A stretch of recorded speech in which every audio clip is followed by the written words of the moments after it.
Ladies and gentlemen, there is a peculiar phenomenon we often overlook. A person who feels too much carries too much and gives too much. This person, often admired for their deep sensitivity and care, is what we have come to call the empath. But behind this beautiful word lies a haunting truth. The empath is not merely a noble soul born to soothe the wounds of others. No, the empath at their core is the child who was never granted the sacred right to be selfish. They are the ones who learned, too early, that love must be earned through self-abandonment. No child arrives in the world carrying the burden of others' emotions. The newborn does not apologize for crying, nor does it hesitate to express hunger, discomfort, or longing. At the beginning, there is only need, pure, unapologetic, and whole. But somewhere along the path for some children something shifts. Slowly, imperceptibly at first, they begin to notice that certain emotions are less welcome. Their joy may be accepted, even celebrated, but their anger is punished, their sadness met with silence, their needs dismissed or mocked. They learn not through words, but through the subtle language of facial expressions, tones of voice, sighs of frustration, or cold withdrawal, that love is not unconditional. It is transactional. Approval is the currency, and to earn it, they must silence something within themselves. This child begins to adapt. Perhaps they stop crying when they are hurt, recognizing that their pain brings discomfort to others. Perhaps they begin smiling more often, sensing that cheerfulness makes them more lovable. Perhaps they take on responsibilities too soon, understanding that being helpful earns them attention while needing help only breeds disappointment. And so begins the quiet construction of a false self designed not for authenticity but for survival. What looks like kindness is often a strategy. What others praise as maturity is often a mask. The child learns to read the emotional climate of a room like a second language, scanning for danger, gauging when to speak and when to disappear. They become sensitive not because sensitivity is a gift but because attunement is a necessity. Their nervous system becomes a finely tuned instrument, not by nature, but by the relentless requirement to anticipate the needs and moods of others in order to remain safe over time. This pattern becomes personality. The child becomes the good one, the peacemaker, the listener, the helper. Their empathy deepens, not through a natural inclination toward altruism, but because their own emotions have been buried, and feeling others becomes easier than feeling themselves. They find it simpler to soothe someone else's sadness than to acknowledge the sadness they were never allowed to express. They offer comfort to others not out of abundance, but out of a hollow hope that by making others feel better, they too might finally feel worthy. Yet, despite all the effort, the love they receive often feels conditional, fleeting, or unfulfilling. They may be praised for being wise beyond their years, for being so understanding, so considerate, but inside, there remains a hunger they dare not name. The child who was never allowed to be selfish does not forget their needs. They only bury them. And buried things do not die. They ferment. They twist themselves into self-doubt, into guilt, into the chronic, aching question. Do I matter if I am not useful? This question haunts them well into adulthood. It drives them to overextend, to over-apologize, to over-identify with pain that isn't theirs. They may find themselves in relationships where they are constantly giving, constantly absorbing, constantly contorting themselves to avoid rejection or conflict, and all the while others may call them empathic, as though this were merely a personality trait, a spiritual gift. But in truth it is something far more complex and far more costly. The empath is not born, they are made, shaped by the silent demand to erase themselves for the comfort of others. They do not give because it is easy. They give because they were never given permission not to. They feel because they were never allowed to stop feeling. They understand others because no one ever took the time to understand them. And so their compassion is not rooted in freedom. The fear that if they stop giving, they will be abandoned. That if they stop feeling for others, they will no longer be seen at all. What the world often sees as virtue is sometimes only the visible layer of an inner survival strategy, one that has cost the empath their own center. Society loves the image of the endlessly giving soul, the person who listens without interrupting, supports without needing, and remains calm in the face of emotional chaos. We praise these people, celebrate their patience, and marvel at their ability to carry what others cannot. But beneath this idealized image lies a far more complicated emotional landscape, one shaped not by strength alone, but by an unconscious disconnection from the self. The empath becomes so practiced in turning outward, toward the needs, moods, and pain of others, that they lose contact with their own inner voice. It is not that they do not have needs or limits, but that acknowledging those things feels dangerous, even shameful. There is a hidden rule inside them, often formed in childhood, that says, "You are loved when you make others feel better. You are accepted when you stay small, you are safe when you do not take up too much space. And so, every time a boundary is needed they hesitate. Every time a selfish impulse arises, one that says I want, or I don't agree, or need a break, they suppress it, fearing the rejection that might follow. Over years, this becomes habitual, automatic. They become a container for other people's pain, a vessel into which others pour their grief, rage, confusion, and need. At first, they may feel useful, even empowered by their ability to soothe and understand. But slowly, quietly a heaviness sets in. That heaviness is not just fatigue. It is the accumulation of emotions that were never theirs to carry. And yet, because they have made a life of being available, others rarely ask if they are okay. Few wonder what the empath might be feeling behind their steady expression. Even fewer suspect that beneath their calm is a storm of emotions that have gone unspoken for years. This silence is not chosen freely. It is born from a belief that speaking up would make things worse, that expressing their truth would push others away. So they stay quiet, even as their internal world grows increasingly fragmented. They become so accustomed to being the one who absorbs that they forget they were never meant to be a sponge for everyone else's suffering. And eventually, the cost begins to show, not always through dramatic breakdowns but through subtle forms of collapse. The inability to say no without guilt. The quiet resentment that builds in relationships. The burnout that no amount of rest can truly heal. The ache that comes from never feeling truly seen, even when surrounded by people. This is the shadow of selflessness. A hollowing out of the self in service to the emotional needs of others. What once looked like strength now begins to feel like erasure. What was once compassion begins to feel like compulsion. The empath, so deeply attuned to others, begins to realize they are increasingly estranged from themselves. They may begin to notice that their empathy is not always pure, not always clean. That sometimes, their giving is tinged with resentment. That sometimes their patience is a mask for exhaustion. That sometimes their compassion is a way to avoid confrontation, or to maintain a fragile sense of control. This realization is painful, for it dismantles the idea that their goodness is unconditional. But it is also the beginning of something honest. It reveals that their empathy, while real, has been shaped by fear as much as love. That underneath their selflessness is a person who longs for reciprocity, who needs rest, who wants to be held instead of always holding others. And yet, because the empath is rarely taught how to express these longings, they often do not know where to begin.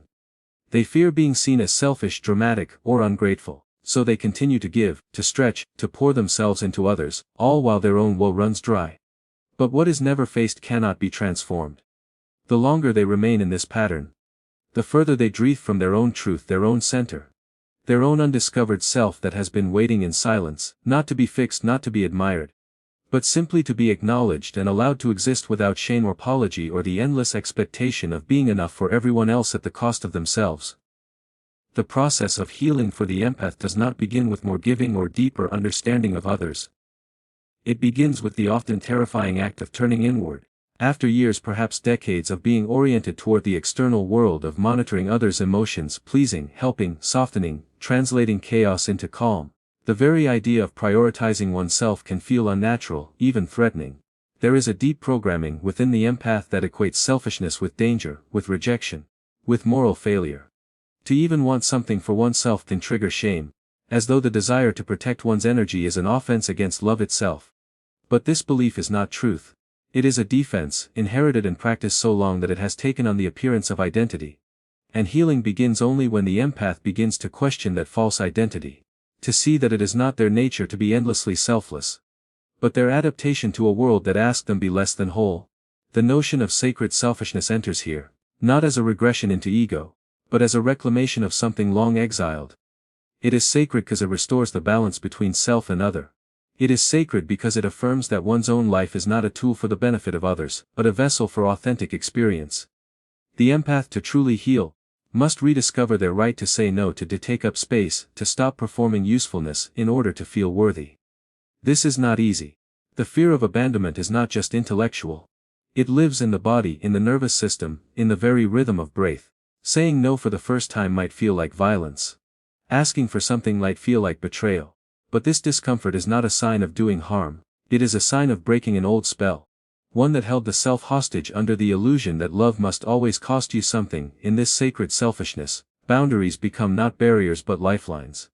The empath begins to feel the difference between empathy and enmeshment, between compassion and codependence. They learn that they are not responsible for fixing others. That another's suffering is not always theirs to hold. They start to feel when their body tenses in the presence of unspoken demands. They notice when their yes is actually a disguised no. And slowly, by honoring these subtle truths, they begin to return to themselves. This return is not loud or dramatic. It is often quiet, marked by small decisions, leaving a conversation when drained, declining an invitation without apology, refusing to take on another person's discomfort as their own. Each of these moments, though small, is a rebellion against the old story that said their existence be in service to others to have meaning. This healing is not about swinging to the opposite extreme and abandoning empathy altogether. It is about integrating the neglected parts of the self, the assertive part, the angry part, the tired part, the part that simply wants something more. As these parts are welcomed back into the psyche, the empath becomes more whole, and in that wholeness their empathy becomes cleaner, clearer, no longer tainted by unspoken needs or hidden resentment. They can offer support not because they feel obligated to, but because they genuinely have something to give. They can walk away when their energy is depleted, not with guilt, but with clarity. They can feel another's sadness without confusing it for their own. This is the difference between empathy rooted in survival and empath rooted in freedom. There is power in this transformation, not the power of dominance or control, but the power of sovereignty. The empath, no longer fragmented, becomes a person with choice, with boundaries, with agency. Their compassion is no longer a compulsion but a conscious act. Their love is no longer a means of earning belonging but an extension of their fullness. And in this fullness, they discover a truth long denied, that they were always worthy not because they could carry others, but because they too were meant to be carried, to be seen, to be held by the same grace they so freely offer to everyone else. When the empath begins to reclaim the parts of themselves that were denied or suppressed, the right to say no, the permission to feel anger, the acceptance of their own needs, they enter a profound transformation that changes not only their relationship with themselves, but also with the world around them. This integration is not a quick fix or a simple realization.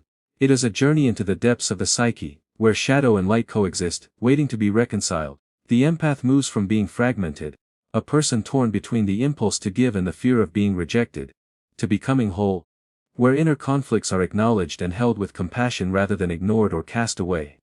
This wholeness allows the empath to embody an entirely new archetype, one that transcends the wounded child who sacrificed self for others, and steps into the wise adult who understands the delicate balance between self-care and caring for others. As this transformation unfolds, the empath no longer experiences their sensitivity as a burden or a curse but as a refined instrument of discernment. They learn to distinguish between their own emotions and those they absorb from others, developing what might be called emotional boundaries, that are neither walls nor barriers, but flexible membranes allowing empathy without self-dissolution.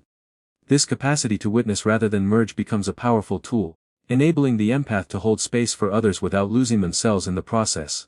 No longer compelled to fix or rescue, they cultivate presence and acceptance, recognizing that true compassion includes honoring the autonomy and the sanctity of their own inner life. This evolution also redefines the empath's role in relationships and community.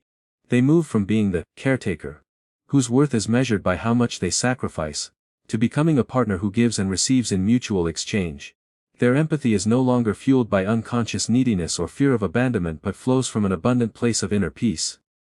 Boundaries become gifts rather than walls, allowing connection without entanglement, love without codependence. The empath understands that to love others fully, they must first love themselves, and that self-love is not selfishness but a prerequisite for authentic intimacy.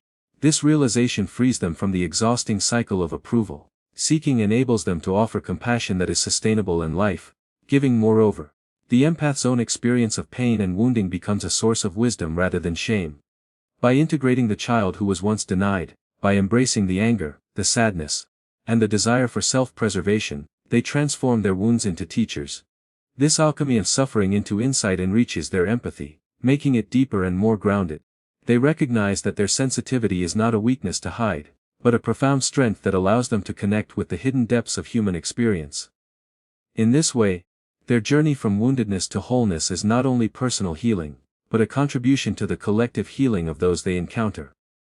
This mature form of empathy is marked by balance, sovereignty and freedom. The empath is no longer a passive receptor of others' emotions but an active participant in life, capable of choosing when to engage and when to retreat in inhabit relationships with clarity not confusion, with love not fear. Their presence becomes a stabilizing force, offering refuge without absorption, offering love without losing themselves. They embody a quiet power that comes from knowing their own worth independently of external validation. This is not a perfection free from struggle, but a resilience born from self-knowledge and acceptance, a resilience that sustains them through the inevitable challenges of connection and compassion. In this state, the empath becomes a living paradox, both deeply connected and fiercely independent, both vulnerable and strong, both tender and grounded. They embody the synthesis of opposites that characterizes psychological maturity, moving beyond the polarization of selfishness into a dynamic balance where both coexist in harmony. It is here that the empath's gift unfolds fully. Not as the endlessly giving child who sacrificed themselves to be loved, but as the whole person who gives freely because they are already complete, already loved, already whole. So I say to those who identify as empaths, you are not broken but you are not yet free. Your compassion is sacred but it was born from sacrifice. Now, it is time to ask yourself, not how much more you can give, but what you have never allowed yourself to receive. In the alchemy of the soul, even the wound can become the doorway. And sometimes the most courageous act of love is to finally turn toward yourself.